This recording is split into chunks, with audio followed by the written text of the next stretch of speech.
Hello there. I am Professor Reynaldo. And my proposition is to lead you into the process of speaking with a good pronunciation and good rhythm. And in order to do this, naturally, there will be a lot of perceptions that you're supposed to develop. So my first aim is to create in you the capacity of hearing precisely and hearing with efficacy. And that means if you hear perfectly, you're probably going to imitate with perfection. So what I want to do is to show you that in order to listen very, very accurately, it is necessary to develop the capacity to discover that we at times do not really understand what natives do in order to keep their rhythms or to pronounce words in isolation.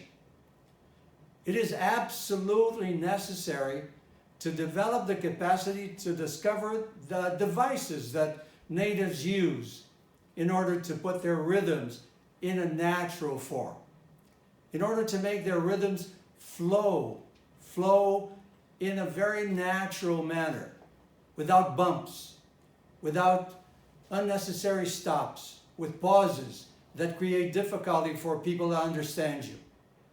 So since this is part of a process, and this process is a prolonged one, at times you'll have to keep this process throughout your life because you're constantly learning, and you're constantly learning new things every day. I propose to teach you maybe to discover many devices that will change your English completely, overnight maybe, or over the process of the course, or teach you the tools that will help you keep moving along in order to speak just like a native, without living in the country where this English is spoken, in my case, the general American English. I'm going in this process, a very short period that I have to show you what my process will entail. I'm going to show you what could happen if a person did not know certain devices. Just to produce a few sentences here that I have on the flip chart. You don't necessarily have to see the words that are there because I'm going to pronounce them. And when I pronounce them, I'm going to describe what I did to a certain portion of the sentence. So my business is in fact to show you thought groups and at times words in isolation, but I'm going to show you how people put the words together. For example, how people put the words together. When I say how people put the words together, I said words together. And what did I use to put the words and together? First thing, I pronounced together in a very natural way. I didn't say together. I said together. So I stressed get, to get, and then to became ta, and then gather became gather. Well, this is a trick. This is a gimmick. In the course, I'm going to show you maybe tens of these little gimmicks that will permit you to speak as if you were born in that state in which, or in that place where these people speak general American English. And I've just mentioned to you that there may be 200 million people that speak approximately like this. So my intention is to be your model initially, to refer you to other models, and make you conversant with the notion that rhythm is produced this way because my model produces it this way. So the fact is really choosing your models. If you choose your models, you'll be safe. If your model says model, you're going to say model. If it says model, you're going to say model. So some models will say models and others will say models. They will express the schwa. All right, so I'm going to concentrate on the notion that there are thousands of times when we obscure when we speak. And one of the most constant mistakes for a person who is learning a second language is to try to read all the letters as if they were sounds. And this never happens. So this is the most fundamental mistake. I want to eliminate that mistake from your speech. When I say, I want to eliminate this mistake from your speech, you should notice that I said from your. I didn't say from your. I don't stress possessive adjectives. So this is a common mistake. Your friend is waiting for you. You stress all the words equally. But I should have said, your friend is waiting for you. So I say, your friend waiting for you. I'm stressing the preposition in this case, for you. I didn't say, your friend is waiting for you, because that's not the case. Your friend is waiting. That's what I want to transmit. So the process of intelligibility is a very difficult process for us to solve. And how do we solve that? Well, through stress. So the defect, the error that a lot of people make is stressing the wrong words at the wrong time. Okay, stresses can be changed, but if they are changed, they change meanings.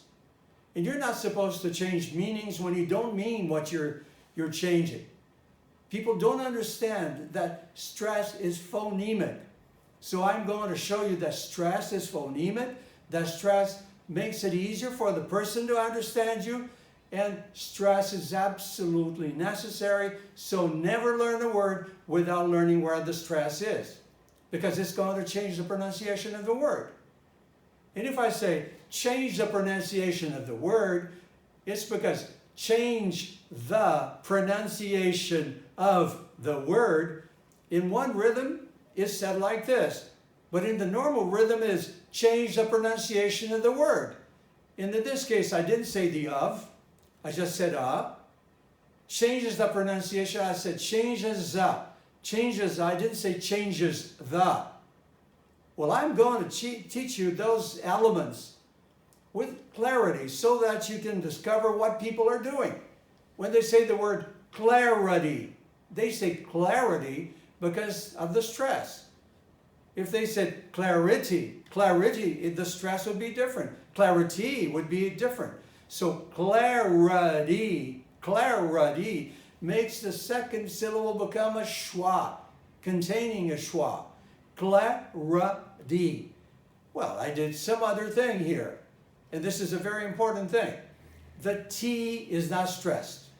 When the T is not stressed in American English, it has a very strong tendency to become a D, because it is voiced if it is between two voiced sounds. This is called assimilation. So lack of assimilation is a difficulty. When I say difficulty, I said just use the assimilation. Difficulty, because it is between two voice sounds. It is voiced. But if I say scientific, I cannot say scientific without having a terribly foreign accent. All right? So just think of this. You're, without noticing it, using a series of devices to keep the rhythm going in a natural way. Now, what do I call natural way? Well, natural way is to pronounce the word natural as natural. It's a tendency. It's a very regular tendency in modern American English. It wasn't always like this because of influences, because of teachers teaching in a certain way, and because the media did not have such a powerful effect that it has at present. Nowadays, the media, I would say the media have changed quite a lot because they have become authorities. They have become authorities in terms of pronunciation. They are educated people. They use language in such and such a manner that other people imitate. So the media have the capacity of changing a dialect, changing a way people pronounce words. Now, this is the trick. This is what I want to do. Is this a simple thing? No, it takes hours of activity. And it's only a suggestion that you do those things that you're going to conduct yourself. You are supposed to change your English. I cannot change your English. You can, right? So when I say, for example, there is a tendency. This is a difficult thing for foreigners to pronounce in a natural way in English. What am I doing? This is another mistake. Not a mistake, because you could eventually pronounce the word tendency as tendency. But the tendency is not that. For maybe the quality of speech, I wouldn't say. I would say for minimum effort, for effectiveness of conveyance of messages, people would have a tendency to pronounce this tendency, tendency. So when the D appears after an N, what happens? It disappears. What is this device? This device is called assimilation. Well, instead of pronouncing two sounds, what do? You pronounce only one. That's minimum effort. And are people going to understand you? If I say, are people going to understand you? I'm just using the same element. Going to understand you, it would have been pronounced like this. Going to understand you. But I did what? Understand you. Understand you. So I use this in this short period of time 3 times. Well, is it worth knowing? Absolutely. For you not to for you not to make mistakes of foreignness. I'm not calling mistakes real mistakes.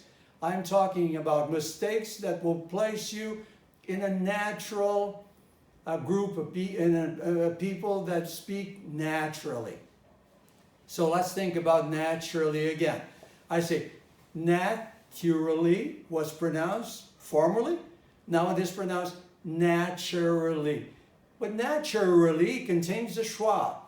There is a strong tendency for the schwa, which is not stressed, to disappear.